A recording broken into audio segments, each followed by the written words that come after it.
So this weekend I'm going to be hosting a 24-hour readathon. There's sausage everywhere in this book, and none of the sausage is the main course as far as I can tell. How do we feel about a weeping tip?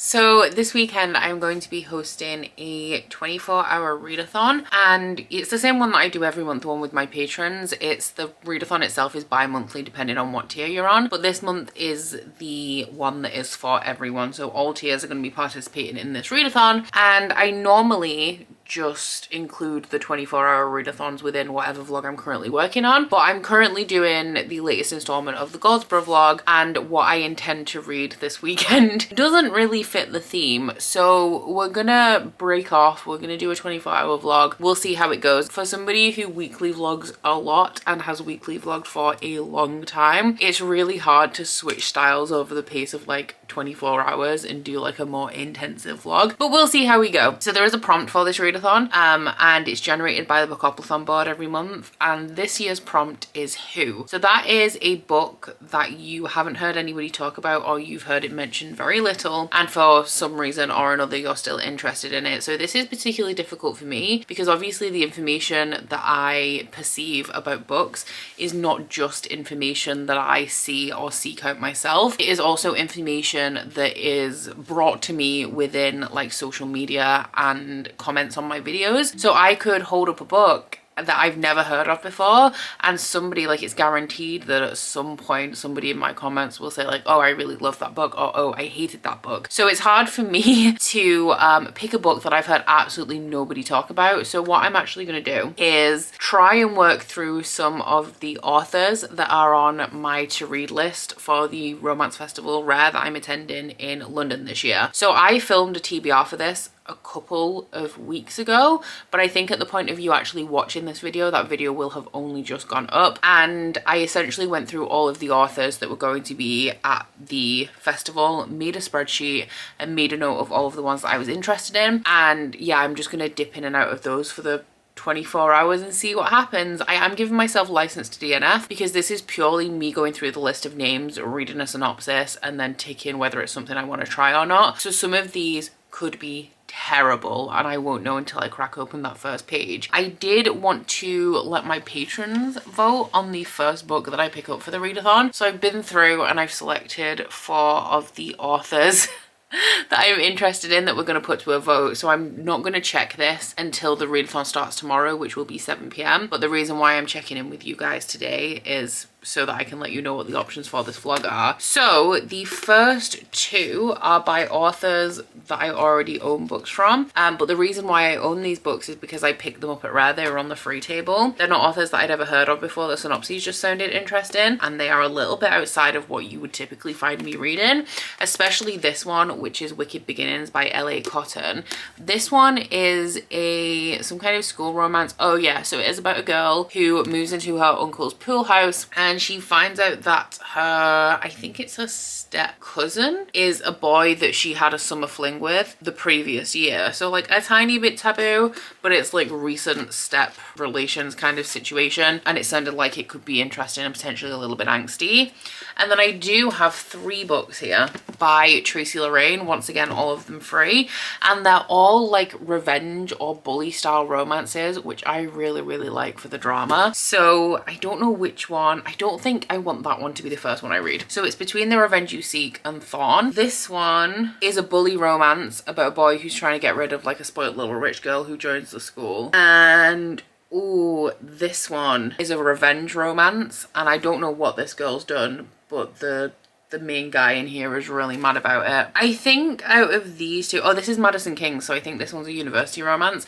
I think out of these 2 I will go for this because Thorn's like a school bully romance, and I'm already ticking like the school kind of vibes in this one. Don't know if I'm gonna like this because it doesn't have the same kind of angst level that something like this does. But these are my 2 options, and I don't think they're gonna win because I wanted to cover like a range of different subgenres of romance, I guess. And the other two that I have are definitely what I feel like my patrons are more likely to vote on. So one that I'm very interested in is Hollow Heathens by Nicole Fiorina. This one is a gothic romance about a girl who I think is a mortician. I think she was raised in this town and she ends up moving back to look after like an elderly relative, and everybody thinks she's a little bit odd.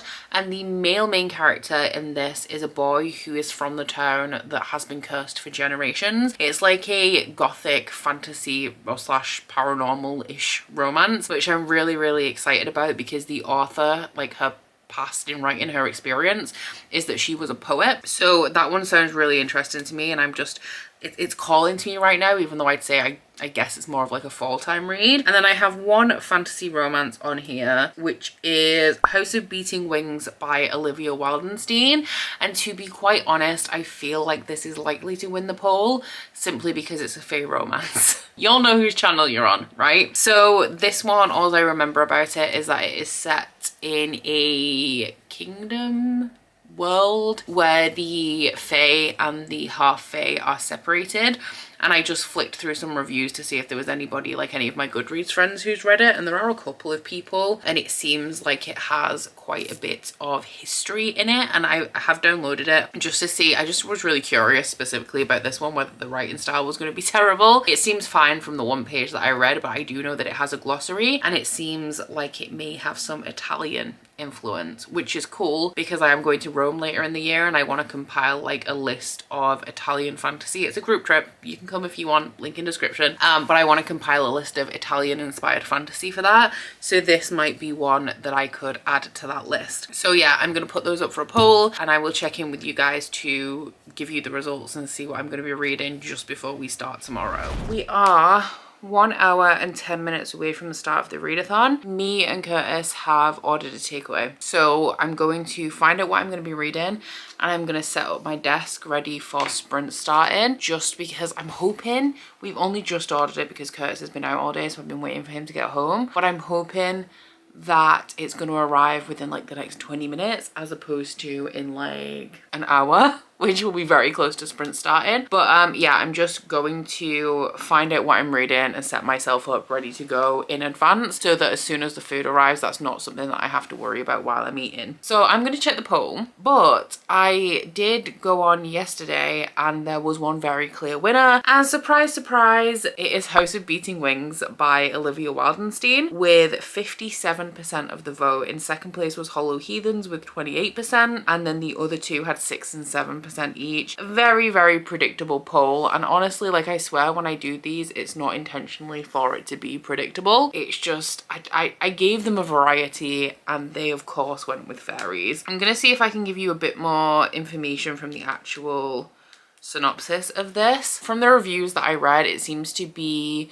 not relatively dense, but there is some intricacy and complexity of world there. There are fae and half fae and the world is separated between them, and it has a glossary and like a pronunciation guide, I think, at the beginning. Okay, so the synopsis is kind of vague, but essentially an oracle predicts a regal future for the main character, who is half fae, so has always been looked down upon by the pure-blooded fae, and she's in love with one of the princes of the kingdom, who I'm going to assume is a pure-blooded fae just because he's a prince, and she has to gather a slew of iron relics to help overthrow the current monarch. And then it says, and crown his brother to rule at my side. I don't know if that's the guy she's in love with's brother, or whether that's the current monarch's brother, but either way, we have fae, we have royalty, so sign me the fuck up. I'm hoping this is good, guys. It's been a long time since I've just it's been a long time since I've really loved a fantasy romance, actually. Has it? I feel like it has. I really like the Four Horsemen series, but I didn't adore it, and it's like apocalyptic anyway. And I really like the Savage Lands books.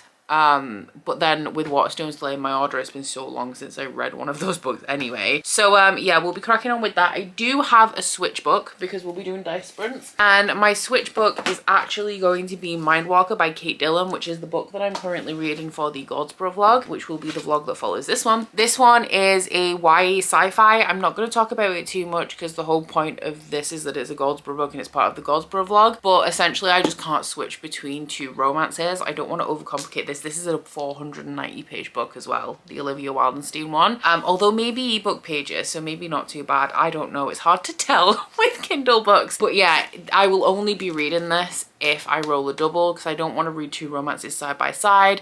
I don't want to be throwing too many books into this vlog, but this, like, all of my main thoughts for this will be in the Goldsboro vlog, and I can tell you so far that I'm not loving this. I'm on page 85. I've been reading it for 3 days, although that is more me than the book. I'm not in a super reading mood, so I'm hoping I can pull through for this readathon. Essentially, I'm going to be giving this the duration of this readathon to give it a fair chance, because I have been dipping in and out of it really sporadically. But if I don't love it after sprints wrap up on Sunday, I probably will be DNFing this one. So those are the two books that I'm starting off with. To be quite honest, unless I DNF anything, I can't see me getting through much more than this. So let's hope that the Olivia Wildenstein book is a good one. Okay, so sprints have concluded for the evening. First off, I didn't underestimate, I just didn't actually check how big this book is, because it is actually 577 Kindle pages. I think it's 490 physical pages in the hardback. So she's long. And in that 5 hours or 4.5 hours of sprints, we wrapped up at 11:30. None of the sprints were over 35 minutes today. Real bad dice rolls. But I made it to page 137, which is 23%, which is not good enough considering the length of this book. I don't do my best reading at night time, so I think I'll do better, especially throughout the start of tomorrow's sprints. My plan for tomorrow, I need to proof last week's vlog, make a thumbnail, and potentially work out before sprints. If not, I can do the workout after sprints have wrapped up, which may be better because then I can squeeze some more reading in. But I'm enjoying this. I'm not saying it's good. I haven't decided if it's good, but I am enjoying it. So the first thing that I noticed about this book was that it is not greatly written. Like, the writing isn't amazing. It feels like the author was sat here with a thesaurus for some of this, because some of the word choice is just odd and some description was overwritten. Now, after the first like 3 chapters, I don't know whether it got better or whether I got past it, but I'm definitely not noticing that as much now. Let's see if I can give you a plot, because there's a lot in here and I still haven't got to grips with everything yet. So we're following this girl who is a half fae, but her mother and her grandmother are full fae. So her mother got pregnant, but we don't know who her father is, and her mother is very unwell now, in a position where she cannot tell anybody who the main character's father is. What is she called? Fallon. The main character is called Fallon. So she is treated very badly because she's half fae. Somehow she managed to attend the full fae school for all of like the nobility and royalty. So she has a couple of friends in high places, including the prince. Now, I think it's the prince's brother who is currently the king, and the main character's in love with him. He went to war 4 years before the start of the book, and right at the beginning of this book he comes back. So just before he left, he kissed her. He's in love with her, potentially. She's in love with him. She's also being pursued by this boy who's a fisherman, or guy who's a fisherman. The main character's 22. So he's known as like the town player, but he's apparently like really in love with Fallon. There's sausage everywhere in this book, and none of the sausage is the main course as far as I can tell. So he's in love with Fallon, supposedly, and she's kind of like maybe coming around to it, but this prince has returned and thrown a spanner in the works, even though they can't be together because he's full fae and a prince, and she's half fae and looked down upon, so obviously it's not seemly for a prince to be in a relationship with her. So she's thinking about giving this fisherman a chance, but she wants the prince. So she goes to, the world is separated between the world of the fae, and the half fae seem to be kind of very adjacent, and then the humans are treated like shit. So one night when there's this massive party going on at the palace, she goes to a party in the human lands for the first time with the fisherman and a couple of her friends, and she meets this oracle who tells her that she can be on the throne. And what does she actually say? Because I feel like this wording is important. Right, okay, so the prophecy is, and this is on page like 70, so not spoilers. The prophecy is, free the 5 iron crones and you will be queen. And then the main character asks like, oh my god, will the prince that I love, Dante, become king and make me his queen? And the oracle says like, the kingdom will soon belong to you. So no is the answer to that, in my opinion. But yeah, so she's trying to figure out what these 5 iron crows are because she has no idea. She has no idea where to find them. The only clue that the oracle gave is that the first one is in the castle, which is somewhere she's not allowed to go, because apart from the rest of the complexity of who this girl is and who she's friends with, even though she's looked down upon, her grandfather is the king's general. He disowned his wife, his daughter, and his granddaughter when the scandal of Fallon being half fae came to light. So was that a plot? Did I tell you anything that this... Did I give you the plot? It does have Italian inspiration, I can tell you that. But there's 2 glossaries at the front, one for the Italian side of the world and a different one that we haven't even accessed yet. And I feel like that is where the actual male love interest is going to come into it. And the reason why I know that he isn't in it yet is because Ash in Discord shared a picture of the hardback, which has art printed in it, and the guy in there is not a guy that I've currently encountered. It has a level of angst. She's going to parties with these boys, she's kissing them and then telling the other one that she's interested in him, and I realistically don't think either of them are going to be the love interests. The world building, it's not the most solid thing that I've read, but I'm managing to follow along. We seem to have a lot in here in terms of court and politics, but we're not overly focusing on it right now. So yeah, like I said, right now I can't tell you if it's good. I can tell you that I'm having a very good time, and it feels very similar to Savage Lands in that, like where I'm reading it, I'm enjoying it, but if I think about it too hard, the world building could be done better and the plot could potentially be tighter. So I'm gonna go to bed. I'm gonna aim to get at least 25% of the way through this, which shouldn't be hard because I'm on 23%. Ideally, I'll just read as much as I can before I get tired, essentially, but the more I can read tonight, the better.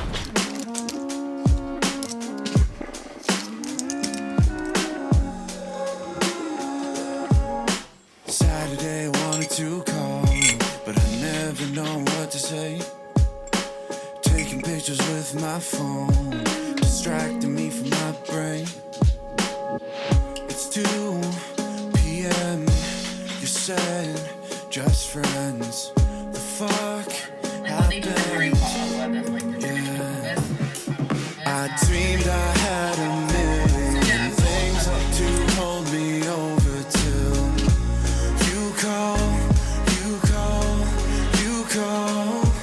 and now you're somewhere with someone else, and I've got nobody at all to break my fall. I told myself it'd be forever. You surprised me on my worst days. Now you're keeping me on my toes, saying you're on the way. Good morning. It is 11:12 and I have scheduled and proofed my video and also made the thumbnail for the vlog that's going up today. So that is pretty much the majority of my obligations for the day done. It's 45 minutes until our next round of sprint start though, and I do need to go to the supermarket for supplies because I've run out of cold brew coffee, Pepsi and granola. I don't think we have, I think we're missing some stuff for lunch as well, so I'm gonna go run and pick up some supplies. But I'm 188 pages into my book now. I'm still really enjoying it, and the plot is also thickening, so I do think that this is going to be a hit. I had no idea what to expect going into this. I feel like I was more likely to not enjoy it, considering I'd never heard of it and I picked it up on a whim, than actually enjoy this book. So I am a little bit shocked that I'm having such a good time. But I do have, I'm on page 188 out of 577, so I think I have, quick maths, 389 pages left and 7 hours and 45 minutes left of this readathon. So I don't know if I'm gonna do it, but I'm gonna give it a good try. So you know, I said about the wording choice being a little bit off in this book. How do we feel about a weeping tip? Because I know how I feel about weeping tip. And based on this scene that's happening, I don't feel like it's the way that I'm supposed to feel about a weeping tip. But yeah, that's the choice of words that we went with for this scene. And then just a few lines later, the body part that the weeping tip's attached to is compared to a serpent. Like the main character's serpent that she's bonded with when she pets it. Which I feel like is an odd choice. Poor serpent, man. I don't want to be compared to a dick, so I can't imagine the serpent would either. But yeah, I am still enjoying this book. Like, do not get me wrong, I'm still having a really good time. But the wording choice from time to time is still, it's really something. And like I said earlier, like I don't know whether it's gotten better as the book has gone on, or whether I'm noticing it less and I've got used to it, but there are still a few instances like Weeping Tip that are jumping out at me. I still don't think I feel like we have potentially already been introduced to the main love interest, but not in an obvious way. So at the minute we still have no, I'm assuming we still have no main love interest, and I'm on page 243, but the red flags are flying around now, and in a way I feel that isn't obvious, where you feel like this is the direction we could be going in, but I'm seeing red flags, and the main character isn't currently, but I feel like she's going to start to see them soon, and I'm excited. I'm loving this book more than I expected to. It's a great time. It's a great time. Like, I don't want to say it's fun, because I do feel like when people say a book is fun, what they mean is that it isn't great, but they enjoyed it regardless. And I wouldn't say that this book is bad. Like, I wouldn't call it a cheeseburger book, because I feel like cheeseburger books are not good, and I wouldn't say this is not good. Would I say it's good either? I don't know. It's a real weird one, but I can tell you that I'm really enjoying it. So it has just gone 7 p.m. and the readathon has ended, and I am sad to report that I did not finish House of Beating Wings. I am so close as well. I'm 86% of the way through it. I'm on page 494, and considering this is a 558 page book, because I looked at the contents and after that it goes into a preview of the next book in the series and like all sorts of other stuff. So considering it's a 558 page book, I am not mad when I read 498 pages across 24 hours. And let me tell you, I am loving this book now. I feel like it gets off to a very rough start and the writing is very rocky at the beginning, but the more I got into this, I'd say past the 10-20% mark, the more I got into it, to a point now where I'm hooked. And I'm considering going into the second book straight after this as the like ebook that I read at night, just so that I can continue on with this series. So throughout the like up to the 60% mark, it was very reminiscent to me of like upper YA bordering on new adult that I love, like the Merciless Crow series by Margaret Owen, although that could just be because of the crow element in this book, and also like Kingdom of the Wicked by Karen Maniscalco, which I felt I was going to because of the Italian influence, but I feel like the way it took me a while to warm to the setting and the plot and the character is very similar to how I felt with Kingdom of the Wicked. And it's also, I don't know whether it's slightly in tone, it was also reminding me of like Margaret Rogerson. So that's kind of where I was with it. And then in the last 20-25%, because I'm like 86% of the way through it now, it feels a lot like the Plated Prisoner series by Raven Kennedy, which starts with Guild, and it has the same kind of like red flags. I feel like the love interest coming in is going to be very similar to how the love interest comes in to the Plated Prisoner series, and I am hooked. I feel like the plot has a lot going in, and I feel like that contributes to why this has a bit of a shaky start, because it's trying to set up all of this stuff. And as you guys could probably tell with the way that I described this book and tried to tell you what it was about, we have a whole lot of elements, and the way that they're presented is not seamless. But once you get past that and you get like the story kind of settles in, I'm hooked. I've been reading all day and I'm having such a good time. So I obviously haven't finished in the 24 hours. This is a 24-hour readathon vlog, but I'm not going to leave you hanging when I have literally 64 pages of this book left. So what I'm going to go do is I'm going to go make some food because I'm really hungry, and then I'm potentially going to work out because I've been reading for 7 hours and I read a bit this morning as well. So I think I'm going to do my workout, get a shower, and then read the last 60-ish pages of this, and then I'll come let you guys know my final thoughts either tonight or tomorrow morning, depending on what time I actually end up wrapping this book up. But it's so good and I'm having such a good time, which is great considering I literally expected nothing going into this, because it's just a random book that I picked up. What's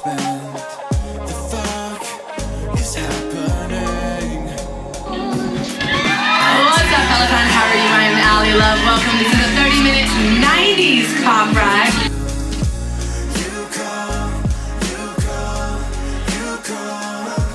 and now you're somewhere with someone else, and I've got nobody at all to break my fall.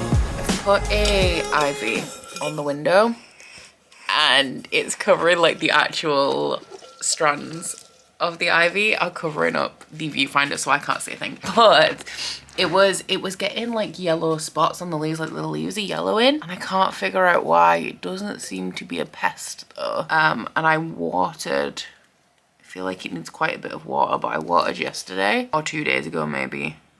So we'll see if more sunlight helps, because obviously it was like right back on top of this shelf up here, so it could be a light issue. But anyway, last night I made food. I watched the last episode of Wednesday, which I liked Wednesday. I did, because I'm a Tim Burton girly, but it's very much, it reminds me a lot of The Chilling Adventures of Sabrina, which I really didn't like. I thought that was super boring. So Wednesday I like slightly more, but I'm not in love with it like a lot of people have been when they've watched this first season. Why do I have, where's that? I'm having a mare, honestly. I need to brush my teeth naked because every single jumper that I get out of the closet ends up with a toothpaste mark on it. After I watched Wednesday, I did do a workout. I did a really good workout last night. It felt great. I did a 30-minute 90s pop with Ali Love, a 90s pop ride, and then I did a 20-minute pop punk bodyweight workout, which finished me off because I was doing everything much later in the evening than I normally do. By the time I finished that and had a shower, it was 11 p.m, so I pretty much just went to bed. But I did finish House of Beaten Wings and I did really enjoy it, so much so that I have downloaded the second book, which I thought was called House of Pounding Flesh. When I was putting it into my spreadsheet, it's called House of Pounding Hearts, which makes more sense. Although from Amanda in my sprints comments yesterday, or potentially Saturday, I believe there is some pounding flesh in this sequel. But I really liked House of Beaten Wings and I'm really excited to continue. So I am going back into the Goldsboro vlog after wrapping this one up, and I am going to be chipping away, I think, at House of Pounding Hearts over the next, well, however long it takes, with just reading a couple of chapters every night. But I just ended up so immersed in this story, considering it was a rough start, considering the writing wasn't 100%, and I feel like that was mostly evident at the beginning. By the time I got like 25% of the way through this book, I was immersed, and the more and more it went on, the more and more I enjoyed it. Definitely Plated Prisoner vibes in here, definitely giving like Merciless Crow, Kingdom of the Wicked a little bit. And is it the tone? I'm not sure, but if you like that kind of upper YA style fantasy romance but you're looking for something, I'm gonna say a little bit more smutty, this one wasn't smutty. And is that a street sweeper? I mean, it's about time because the path outside is filthy, but still rude. So this one wasn't, I wouldn't say it's smutty, but where there was that romantic element, it was full of a ton of red flags, and I enjoyed puzzling all of that out. And then the appearance of who I'm thinking is going to be our main love interest for this series. So yeah, really pleased with how this has turned out. I actually was worried that this video would be an entire disaster. I prepared myself for it to go either way. I prepared myself to DNF like 5 books in this video, and I also prepared myself to commit to one, but I don't think I anticipated loving this. Like, I went into this with very low expectations because I haven't heard anybody talk about this series or Olivia Wildenstein in general, and she does have like a decent amount of ratings on Goodreads. Like, her most popular book is Feather, which is about a like guardian angel who's trying to help this mafia boss so that she can gain feathers to enter like the realm of angels, which sounds interesting. So that one has 6,000 ratings, and the House of Beaten Wings has, you think, about 4,000. So it's not like Olivia Wildenstein is the most unknown author ever. It's just I haven't seen anybody talk about her. But then saying that, I don't watch the most amount of BookTube, and I don't watch any book talk at all. And when I scroll through Instagram, it's mainly for interior design and Labrador reels. Instagram knows, and it just shows me Labrador reels. But the thing that annoys me about the Instagram algorithm, actually, while we're here on a completely irrelevant tangent, is that it shows me the same Labrador reels over and over again. And it's like, I know that you've clicked that I like Labradors, but can you also click that I've seen this 7 times already in the last 2 days? House of Beaten Wings did get 4 stars, massive success. I'm very proud with my progress over the 24 hours, even though I had to read the last 50-60 pages of this outside of the 24 hours. It was a 558 page book, so I'm very proud of myself. But do let me know down in the comments whether you enjoyed this vlog, because it's going to be much shorter than my usual. I think I am still going to predominantly embed 24-hour readathons into my regular vlogs if I'm doing a video where that allows it. But if you guys like this format, like a 24-hour vlog, let me know, because in the instances like this week where the readathon doesn't fit with the theme of what I'm already currently reading, I can then make a separate 24-hour vlog. But I do hope you've enjoyed this vlog if you've made it this far. If you have, please don't forget to like if you liked it and subscribe if you wanna. I'll see you guys next week. Bye. Oh, you bite your friend like chocolate. You say you'll go where nobody knows, with guns hidden under our petticoats. We're never gonna quit it, no, we're never gonna quit it, no.